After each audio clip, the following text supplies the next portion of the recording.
What's up? What's happening, folks? Welcome back to the channel, Sports, Life, and Politics TV. I'm Samuel Koppel, and I'm here for the news. And here recently, over the past 2 days, the ICC, International Criminals Court, issued an arrest warrant for Vladimir Putin and war crimes. And simultaneously, Donald Trump announced that he expected to be arrested here this coming up Tuesday for hush money paid out to people who he had alleged sexual contact with. Now, are these things coincidences? Absolutely not. We know that Vladimir Putin and Donald Trump are attached at the hip. When Donald Trump was in office, all we heard was Russian collusion. Now, Donald Trump being prosecuted or being levied with an indictment is unprecedented, considering that he's a former president. Why are they doing that? Because he's planning on running for president again. And if he thinks that he's just going to be able to run for president without every hurdle, every boulder, every rock, every mound, everything you can possibly imagine being put in front of him to slow him down, he's out of his mind. But I think that he knows that and understands that there's no way these people want him back in office. So Donald Trump is in for the fight of his life. And the prosecutor in New York, Alvin Bragg, also levied an indictment against Steve Bannon and Harvey Weinstein and the CEO or CFO of Trump's foundation organization. So, and he's levied an investigation and indictments into the NYPD, the New York Police Department. So this guy is the top cop in New York. And if you think he's making all these decisions on his own, you're a fool. He works for somebody. He's under somebody. And the people that he's under, they tell him who he's going to prosecute. Now, he is a Negro. And they love to throw black faces out there when the shit gets hot and heavy. So he's going to be the person who's prosecuting. At least that's what Trump says. His crimes coming up here soon. Is Trump paying people off and hush money? Absolutely. That's nothing new for rich people. Rich people do this shit all the time. For a former president to be having a arrest warrant is unbelievable. But let's take a look at a couple of these clips and see what we can get out of this. If I were President Trump, I'd take this all the way to the damn Supreme Court. That was South Carolina Senator Lindsey Graham reacting to a New York prosecutor considering criminal charges against former President Donald Trump. Now, Trump says the investigation will lead to his arrest next week. A few hours ago, Trump put on a post on social media that claims a leak from the Manhattan District Attorney's Office indicates he'll be taken into custody. Now, if Trump is arrested, that's going to be very interesting to see how it all plays out. Obviously, there's going to be protests. Will there be another staged event like January 6th? We'll have to wait and see. But after that January 6th thing, people are going to be terrified to come out. That's why I said in that video that I made about that, that's why they did that. Because it stokes fear in people actually protesting stuff that they feel legitimate. They don't know, if I go out here and protest, will I end up in jail? Will there be some kind of chicanery going on to where I'm involved in some shit I wasn't trying to get involved in? So it's going to be interesting to see, but it will be protest. There's no doubt about that. New York grand jury is looking at charges against Trump in a case about hush money. Now, this money was given to women who claimed they had sexual encounters with the former president. But one of Trump's lawyers claims Trump's comments about an arrest are speculation. Meanwhile, and let me say this too while I'm thinking about it. If you pay somebody hush money, I thought that you sign an agreement that if I give you this money, then you can no longer speak on that. I thought that's kind of like how the hush money worked. This is some new ass hush money that ain't hushing people. This is unhush money. I mean, you paying people not to hush. You supposed to be paying people to hush. This is ridiculous. Senator Lindsey Graham says the investigation is more about politics than it is about the law. So I think this is. And I do agree with Lindsey Graham. This ain't about the law. Obviously, when it comes to the rich and the elite and the powerful, they don't care nothing about the law. This is about playing politics. And I always say politics is a dirty, rotten game. And Lindsey Graham, an alleged boy lover, factually a man lover. That's a fact. Boy lover, alleged. Man lover, factually. But that's neither here nor there. But I do agree with Lindsey Graham on this. This is all playing politics. There's no doubt about it. This is an effort that's ongoing, never-ending to destroy Donald Trump, everything around Donald Trump. This is selective prosecution. Law enforcement officials in New York have been making security preparations for the possibility that Trump could be indicted. Well, when he says it's selective, outrageous, selective prosecution, absolutely. We know for a fact it ain't a clean goddamn politician in Washington. That's just a fact. Calling on his supporters to protest. ABC News has not verified the claims, and the Manhattan DA is providing no comment. Shortly after his post, a Trump spokesperson appeared to walk back Trump's comments in a statement saying in part, quote, that there is no notification. The DA has decided to take his witch hunt to the next level. President Trump is rightfully highlighting his innocence and the weaponization of our injustice system, unquote. Daniel's meeting with Manhattan prosecutors and former Trump attorney Michael Cohen testifying before a grand jury for about 5 hours about that hush money payment. He wrote the $130,000 check a month before the 2016 election, which experts say could violate campaign finance laws. Cohen speaking with ABC after giving that testimony. I was working for him. And Cohen has become one of the worst lawyers in the history of lawyers. You very rarely, that I can remember, I've never seen a lawyer flip on his client the way he has. And he has completely sold Donald Trump up the river. In this world of the powerful and the rich and the elite, you can't trust nobody when shit really hits the fan. None of these guys are really that tough. You know, Cohen was known as one of the baddest goddamn lawyers in the United States at one time, and one of the scariest lawyers. But now you can see he done completely flipped.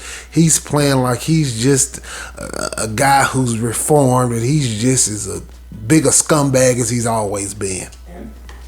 Who ultimately became president of the United States. And yes, there were things that we did that were wrong. For example, the hush money payment. But I never expected that democracy would be on the line as a direct result of the former president. It's not. Ain't that about a bitch?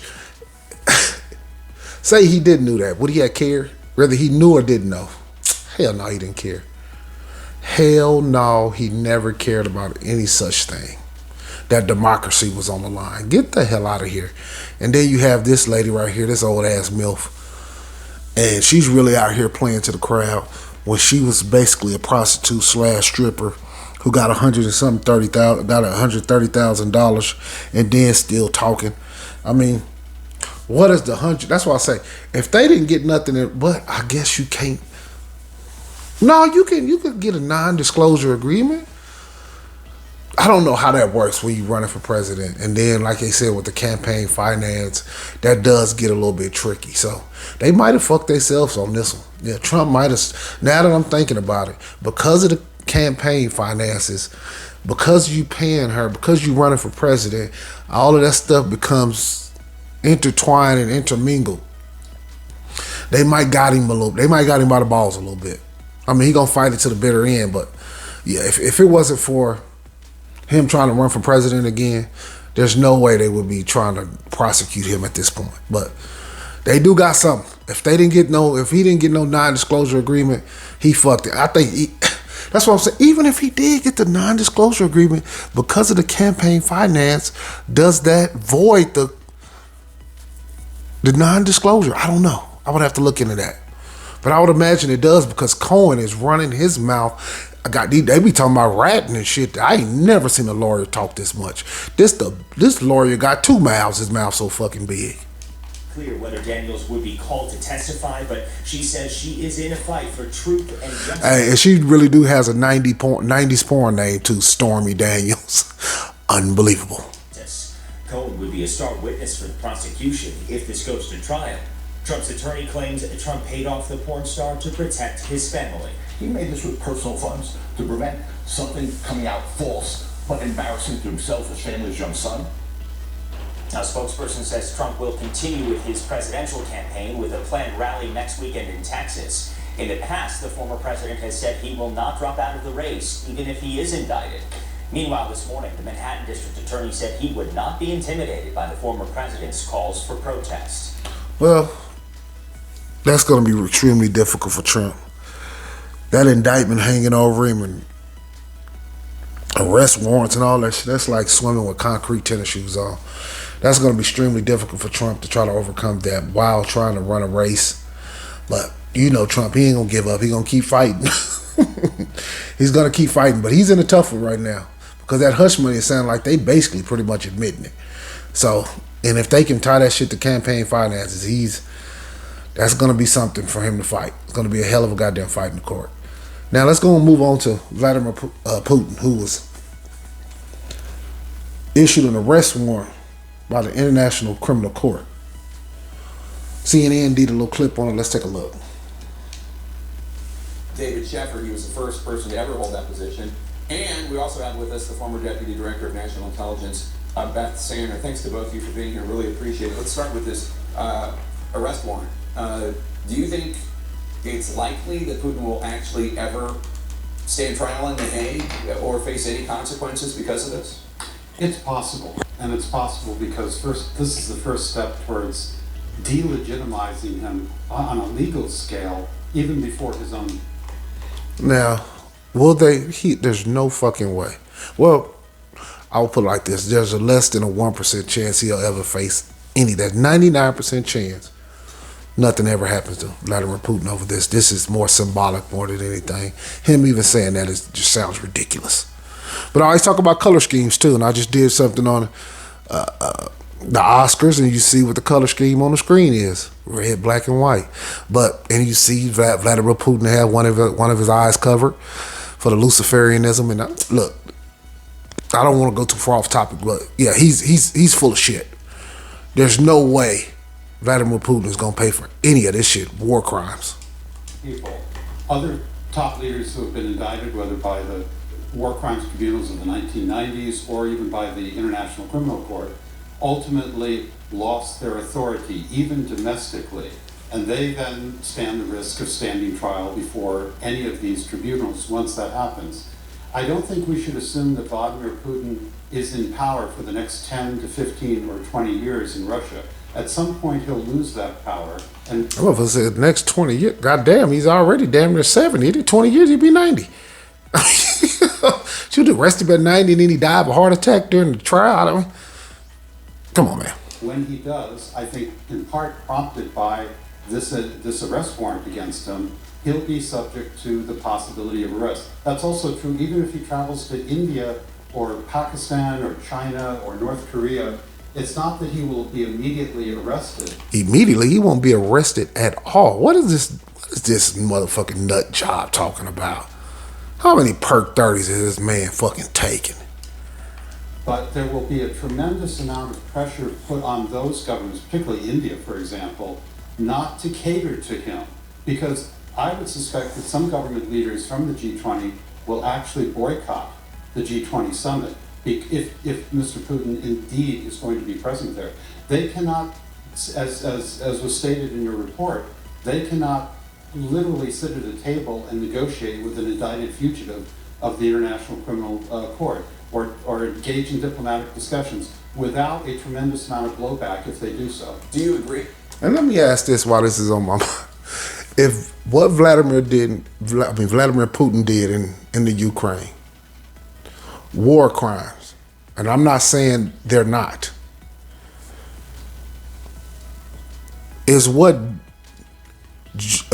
George W. Bush, Donald Rumsfeld, and Dick Cheney war crimes, because it was over 1 million plus people died in the Iraq, Afghanistan wars.